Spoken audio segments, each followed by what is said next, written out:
Hi, my name is Matt, and I'm one of the many young Australians currently locked out of home ownership by record high prices. My friends know me as very vocal and frequently angry about housing affordability issues.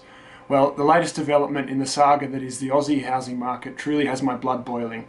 So for once, I decided to get up from my armchair rage and do something about it. And that development is Nick Xenophon's plan to lock out even more youngsters from buying their own home. So in the spirit of grassroots democratic action, I've created a petition.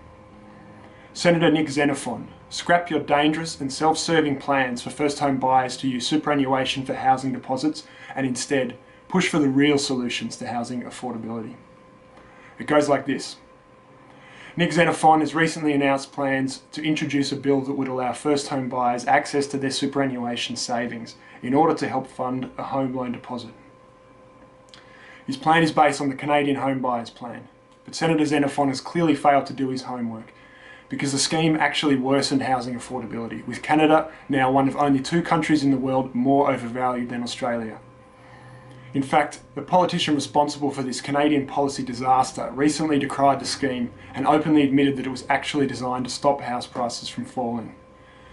This dangerous scheme, which has been widely condemned by media and economists, will simply be the latest government intervention to ensure that house prices remain forever out of reach from a whole generation and to prevent market forces from returning house prices to rational levels. Additionally, this plan will massively endanger the retirement savings of young Australians, as proven by the 35% of Canadian participants that have not paid back their retirement funds in the allowed time frame, and further highlighted by existing rules in Australia allowing self-managed super funds to invest in property, a practice in which some participants have lost up to 75% of their investment and have gone bankrupt. Housing affordability is the single biggest issue facing the current generation of young Australians and has devastated their ability to establish families and secure their future. They are being held to ransom by a system that wants to maintain high prices at any cost.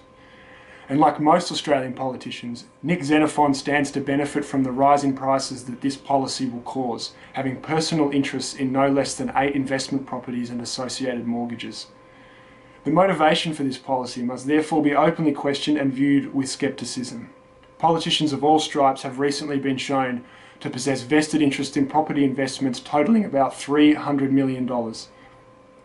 So is it any surprise that despite decades of attention and research on the issue, politicians have repeatedly passed policies to ensure that ever-increasing values are enjoyed by existing landowners, including themselves, rather than ensuring reasonable access to all? We have been sold down the river on a boat of lifelong crippling and dangerous mortgages with promises of future price rises.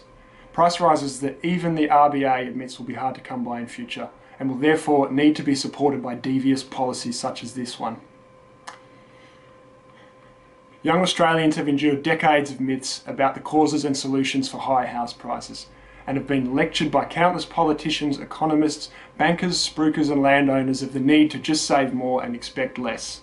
They believe that young Australians don't understand basic economics and will continue to vote for policies that are against their own interests. But young people know that affordable housing is a crucial aspect of a healthy economy and that there are many obvious solutions. They could start with scrapping negative gearing on investment property, a policy that has added at least an estimated 9% or $44,000 to current values, and coupled with capital gains tax concessions has fueled 2 decades of speculative demand for housing and cost taxpayers billions of dollars every year. We know that housing supply must be freed up and the obstructive urban planning system reformed. We want proper oversight of foreign ownership laws and the banning of self-managed super funds from investing in housing. We want punitive and inefficient stamp duties to be replaced with a broad-based land tax. The list goes on. If Nick Xenophon was serious about housing affordability, he would advocate for any or all of these well-researched solutions, but they would directly threaten his personal investments, so they're not likely to be considered. How much longer will young Australians be punished for being born on the wrong side of the 20-year housing boom? Don't let policymakers convince you that there are no solutions, or worse, that throwing more money at young people won't just get absorbed into prices like all the other free cash for housing. Instead, let's view this as a rare opportunity for an independent senator to challenge the status quo and push for real change. It's long overdue. It's time now. Let's make this petition viral and deliver it to every politician in Canberra every newspaper in the country and every hard-working blogger in this country that writes about these issues on a daily basis. We must send politicians like Nick Xenophon a very strong message that we are many, we are watching, we vote, and we will not be taken for fools.